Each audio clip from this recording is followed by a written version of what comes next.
All right, welcome back to Great Northern Cascade Division and N-Scale. My name is Ian. Rich is hiding out on the other side of the camera here. He's been here for about 3 days now, and I did say in one of the last videos that there might be a whole bunch of progress that comes through very, very quickly whilst he's here. So, going to split this up into at least this video and one more. There might be another one coming, we'll see. But there's a lot that's gone on. So you might be able to see behind me, we've got a train parked up running alongside the Puget Sound. All of the track is done through Interbay. That's kind of what's sitting right here. We've come over Salmon Bay Bridge into Puget Sound, come right the way along Puget Sound, and all this 32-foot wall is done. We've got single track mainline running right the way through Everett and Snohomish to the end of the top deck where you'd hit the helix. 2-track mainline across Salmon Bay Bridge and coming all the way down Puget Sound, basically right until it would come back onto the flat and then split. And then we have the main line that keeps on going through, and then there's kind of a secondary line, mostly for freight, or it could be passing siding, but mostly it's to get into some of the industries that would be in Everett and Snohomish. Don't have those in place right now. I do have it on a track plan, although I'm calling it a track guide at this point. I do roughly have an idea of what industries are going in, where they're going to be. Not putting in the track work right now. The focus is just on getting the main line done.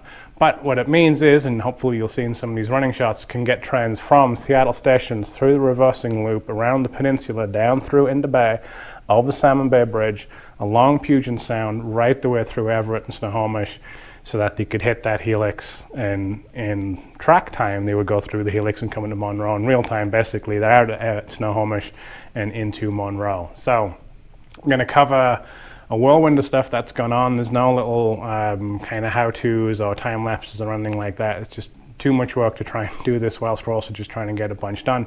And then another video probably is coming in another 2 or 3 days.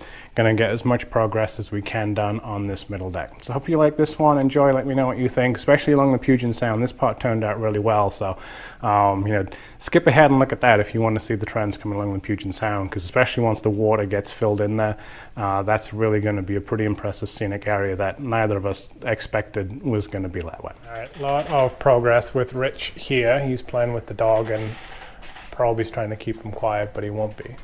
Beck has been loving it down here as well. He's got his snake. So the turnouts through on the, I guess, south side of Interbay Yard are all wide in place. The frogs are not like everything else, kind of like over on the other side. Frog wires are just hanging out, but otherwise we have tested trains moving through it, and then all of the track is then laid coming all the way down Interbay Yard. So this was in total 40 some feet of track, I think we figured out. We did then add in expansion piece here. Went with plywood just to make it a little bit easier, because it does start to drop away a little bit just because some of the quick and poor quality of the bench work. But we've also now got the woodland scenic foam track bed in place as well. Came in to do the 2-inch foam here, because we're going to then cut in so that we can have coming down into the channel through Salmon Bay Bridge. This is then about the right length when we figured out what 2 of the bascule bridges would be, and then a couple of the steel girder approach bridges on both the north and the south side. So I think this is 32 inches total. It is also cut in a little bit, but you can't really see. But it is also cut into the 2-inch foam, and so when we get round to it, the steel plate approach bridges will probably sit inside. They might need to be shimmed up a little bit once we figure out the height of the track through there, but at least for now, and when I say now, I mean probably a year or two, at least for now, that plywood support is going to be enough to hold it in place. So a couple of track pins still holding it in place on that south side of the bridge, coming over the bridge. This is just what Rich has been working on now, again, into this 2-inch pink foam. So that will eventually, probably tomorrow actually, we'll then cut into this so it's not a hot angle. And again, that's just to have some of that embankment that's coming down towards the channel, and then you would actually have the channel coming through under the bridge out in Salmon Bay. Over on this long back wall, had kind of originally been thinking was going to be this 2-inch pink foam. I think what we've actually ended up deciding on is to do res plywood about 4 or 5 inches wide for the double track mainline to make it a little bit easier for doing the actual Puget Sound. So originally I'd looked at doing the same as over on the other side for the return loop, where it would have been 2-inch pink foam and then just kind of carved into it, but it's kind of a waste of the pink foam, and it's kind of a slower way of doing it in a sense too. So 2 reasons for the plywood. One, makes it a little bit easier, but it's also because it's going to very, very gradually descend. I say gradually, it's actually almost 16 feet. It's about 14 feet from the pink foam to where we've then got plywood top. Pretty much all of this is going to be scenic running along the Puget Sound. And so the idea is we're going to drop from 2-inch foam down to 1532 inch. Reason being is that all of this, these 2 16-foot sections for Everett and Snohomish, where there's going to be some industries in place, it's all going to be flat. There's not really going to be a whole lot of elevation changes, and so there was no point trying to make this raised up and fighting 16 feet of plywood, having already then tried to do another 16 feet down there. So putting this down on the actual height of the framework makes it a lot quicker and easier to go through and do it. It also then takes out 2 inches that we have to drop down on the helix as well, because now rather than having to come in helix 2 inches above where it would have been if we tried to raise it up like over on this side, over on the Seattle side, it's already 2 inches lower down than it would have been into the helix. So we've saved a turn on the helix.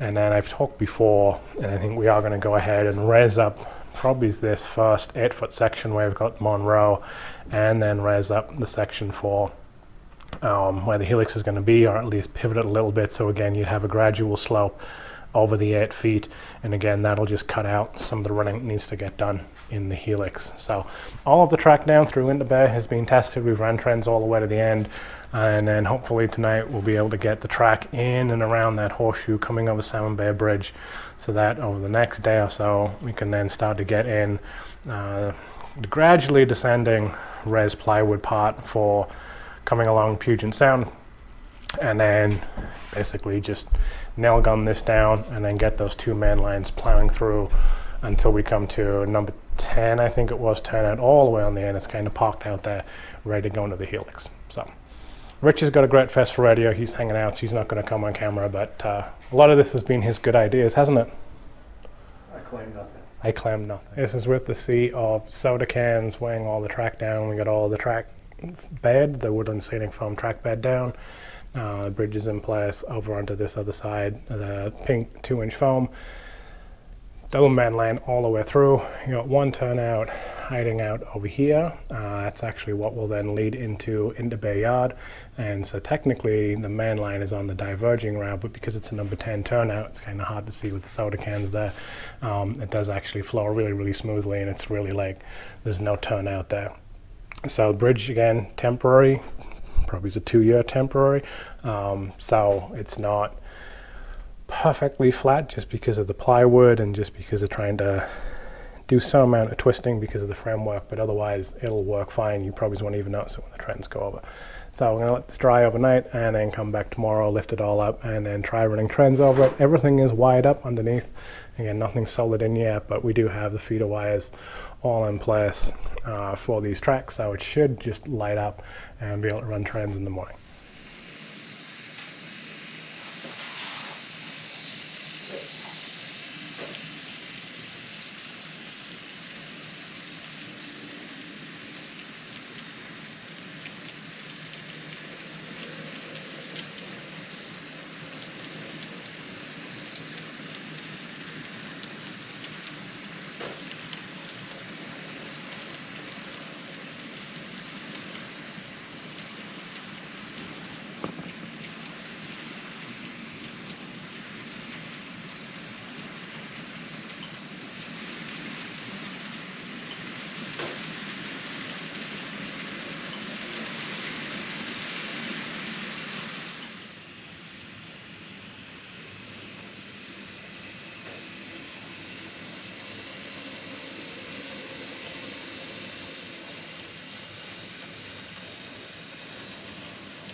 The track work down through Salmon Bay Bridge is all now in place. Trains run back and forth over it, no problem. A few little running shots to see what it looks like. And haven't got any of the track bed or track laid, but now have all of the plywood sub-road bed in place for coming along through the Puget Sound area here and then dropping down into what will become Everett and Snohomish.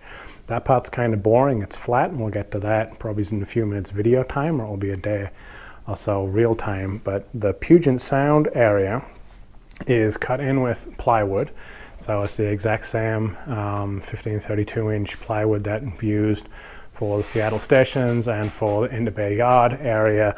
This stuff follows way more of a contour to kind of simulate running along the Puget Sound. So the track isn't necessarily going to have quite as many of the wibble wobbles as it goes down. That's just more for the scenic area. But the track is somewhat going to follow the profile along here to kind of gently wind its way around as we go along from the Puget Sound. Is also dropping down, so we start out a little over 2 inches. We've got a little bit of a shim here on the foam, 2-inch foam. We come from about a 2-inch height. We have a flat section here for about 2 feet or so, because there's going to be a pair of number 10 turnovers in here, turnouts in here rather, so we can move the trains back and forth between the tracks. But then once we get onto the actual running alongside the Puget Sound itself, very, very gentle grade, about 0.7, 0.8% grade, dropping down over the course of about 11 feet, I think, something like that, until we end up back down on the flat here, where Everett and Snohomish are going to be.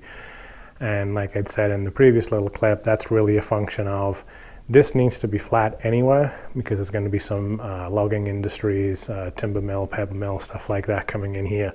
So it needs to be flat anyway.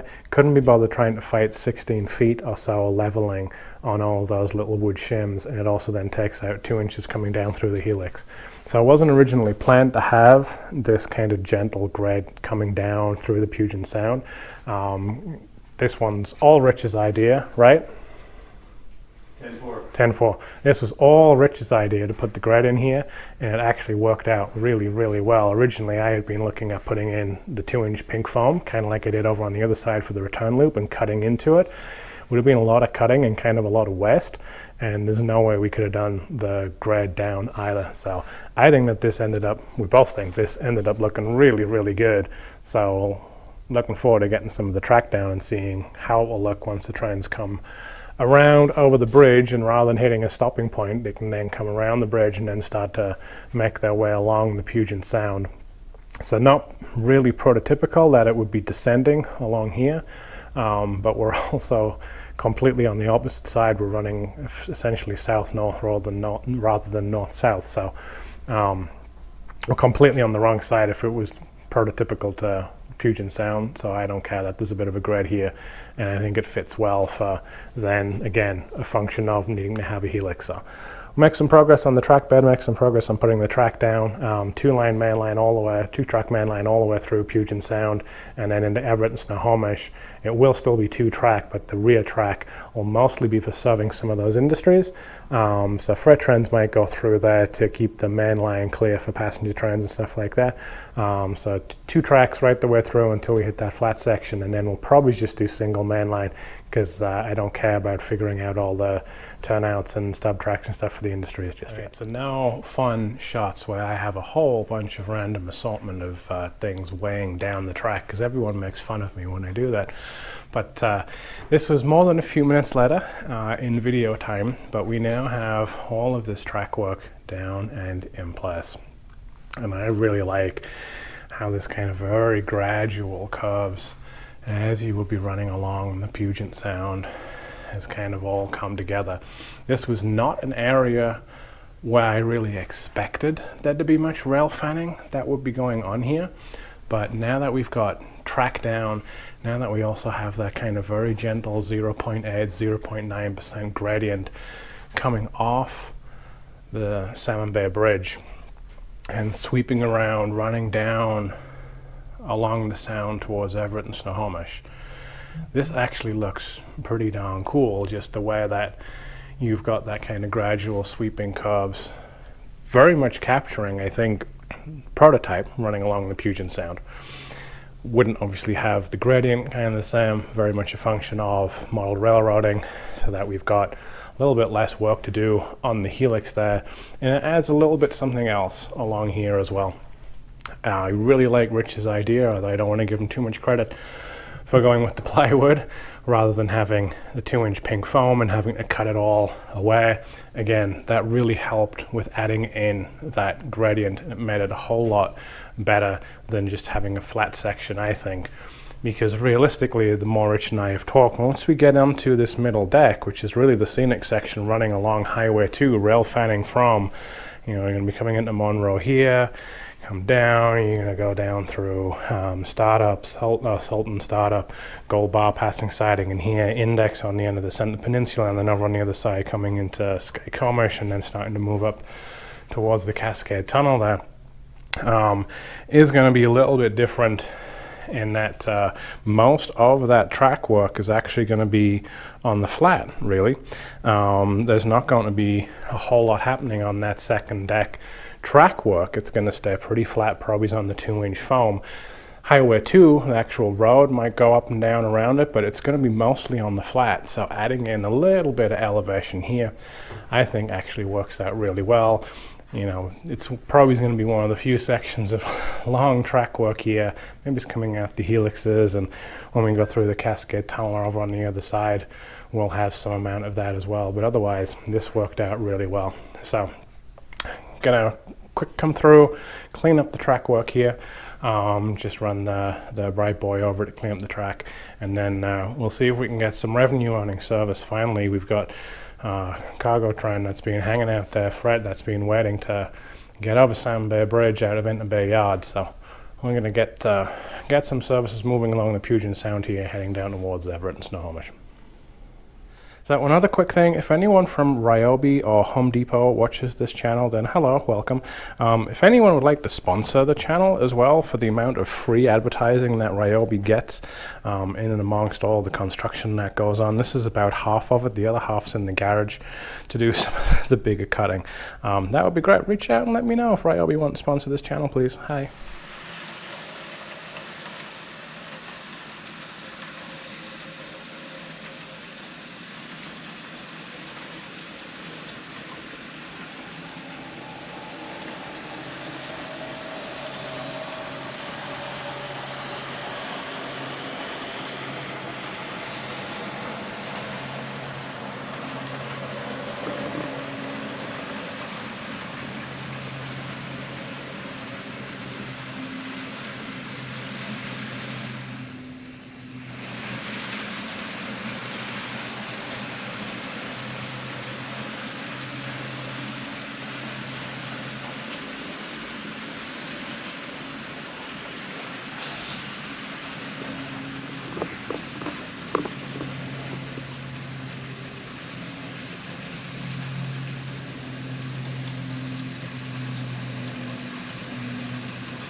Service met it all the way through to Everett and Snohomish area. That's basically the end of the upper deck, or about 10 inches short of the upper deck. So all of the track work now for the upper deck main lines are done. So I might do a video, although it would be about 12-15 minutes long, taking a train out from the Seattle stations through the reversing loop, and then come around the M Peninsula, down across Interbay Yard, over Salmon Bay Bridge, come along the Puget Sound, and then down through Everett and Snohomish. Everything's wired up, although we do need to go back and hit it with the soldering iron. Everything's just kind of loosely held in place for now.